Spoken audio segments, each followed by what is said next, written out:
Hey, this is the C&D channel. I'm Chris, this is Dave, and this is MMA for you. We're going to be talking about the UFC and WEC merger, which is one of the biggest stories of the year. But before we get into that, just if you want to leave any comments, please do on the bottom of the screen, and please check out the C&D channel website. We're definitely going to be updating a lot of stuff, especially about this story, and we're just going to try and have stuff on a daily basis.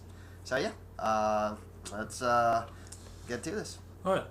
The first question for Michael from New York. He want to ask you: do you feel that with the WEC UFC merger, will we see fighters from Dream fighting in UFC? Good question. Yeah. Oh, for sure. The thing is, I know guys like Michihiro Omigawa, who fights at 145 and has been on a roll lately.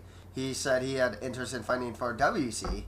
Now that he can make money and fight in the U.S. and the biggest organization in the UFC, yeah, sure, for sure. The other thing is Dream is not really paying their fighters really well. The thing is, too, is that if they're not paying them, sometimes they're not paying them on time. And I know guys like Bantamweight champion Bibiano Fernandez, like, stated, like, dude, they just not paying me. I'm not fighting for them anymore.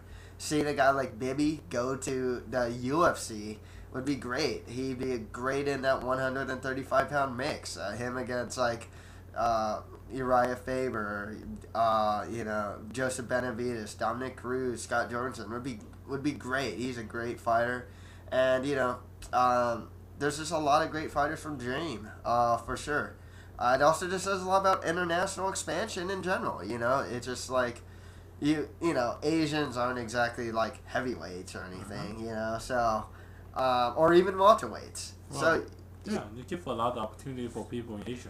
Yeah, exactly. And it's not just Asia, Anyone that's 135 or 145, from, say, Germany or Poland or somewhere like that, or Iceland, can be a pretty big star in the UFC, It's a novelty, in a way, to have, like, a Polish star. But now that you have more two new divisions, you just add more to international expansion. You allow more people to join your organization. Bigger market share, international market. Great. Exactly. All right. So second question, Jeanette for Boston. What are the general positives and the negatives of the UFC WC merger? Well, with this merger, there's bound to have... I think there's a lot more positives than there are negatives. The negatives are going to be a lot more immediate. And we've already seen it with Patrick Cote and Gabriel Gonzaga, two longtime UFC veterans, getting cut from the organization. A lot... With this next two final WEC shows, expect to see a lot of the people that lose to get cut. The other thing is, UFC 122... there's a lot of lower end fighters, and also a lot of them are coming off losses, so you can honestly expect to see them get cut. Just the negatives honestly are immediate. You'll see a lot of guys in the coming months probably be getting cut, especially if you're in the lower end. Obviously the positives are just so many 155ers now, like Charles Oliveira, Tyson Griffin, maybe even Frankie Edgar, if he loses to Gray Maynard, can now fight at 145 and potentially be a challenger to Jose Aldo should he keep the title. Absolutely. I mean, that's the thing. And there's a lot of them at 155 that can probably... Clay Guida looks like he can cut to 145 and do well. And the other thing is, though, with having 135 and 145... being with the UFC name instead of the WEC name, they're just going to make more money now. That name and that exposure is just going to equal more dollars for the lighter classes. And their fights are just as entertaining, if not more so, than the heavier weight classes. Absolutely. The other thing is, there are other negatives. This one's an immediate one, too. The winner of Ben Henderson versus Anthony Pettis gets the winner of Gray Maynard versus Frankie Edgar. The thing is, Pettis and Henderson, good fighters, but they're like leapfrogging guys like Oliveira and George Soteropoulos. You know, when they haven't fought that same level of competition. Absolutely.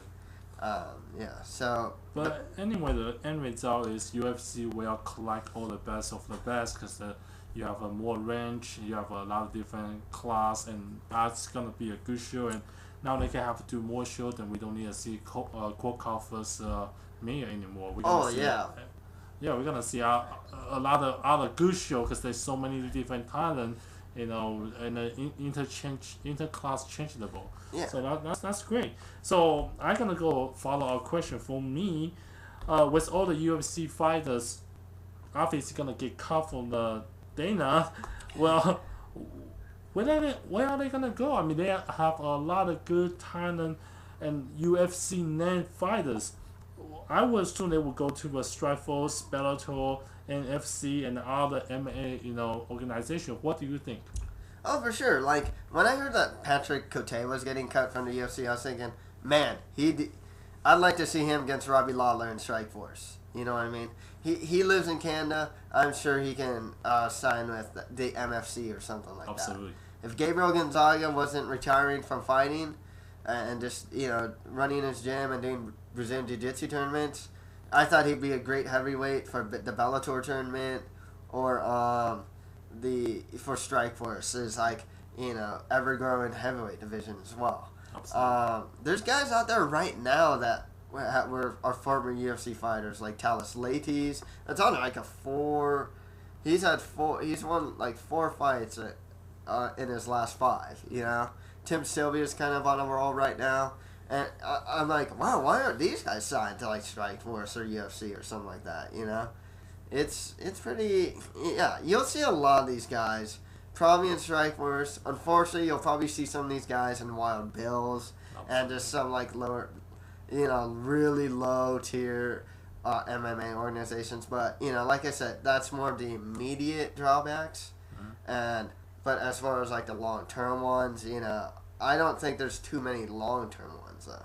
Absolutely, the UFC will get in stronger, better recognition, international market. I mean, everybody in everywhere gonna look at it. Well, Strikeforce and other organizations get a benefit for all these talented fighters. I agree with you.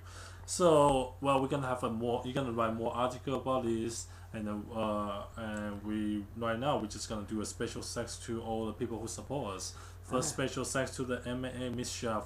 Man, thank you for your support. Thank you for your feedback. Your feedback is really helping us, and as a production perspective, I do agree with you. We should do a short and sweet film, not too long, so people will keep watching us.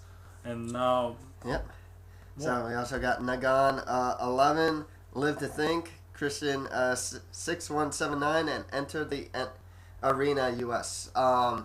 Some of these guys, I'm really glad that you're giving me or us just a lot of feedback. Absolutely. You know, I like to analyze MMA. I'm glad you're going to us to, you know, listen to this analysis and you know, just give us a chance. It's really cool. I want to give you guys as much as I can, as much knowledge or analysis that I can. Definitely check the C&D website because I'm now doing fighter breakdowns for all the pay-per-views. The WEC 52 one will have strengths and weaknesses for all the main card fighters. UFC 122, same thing, strengths and weaknesses. Check it out. I'm always want to get it. Yeah. I spent so much time to develop our website. Help us. He spent so much time to write all the articles. Just come support us. Take a look at it.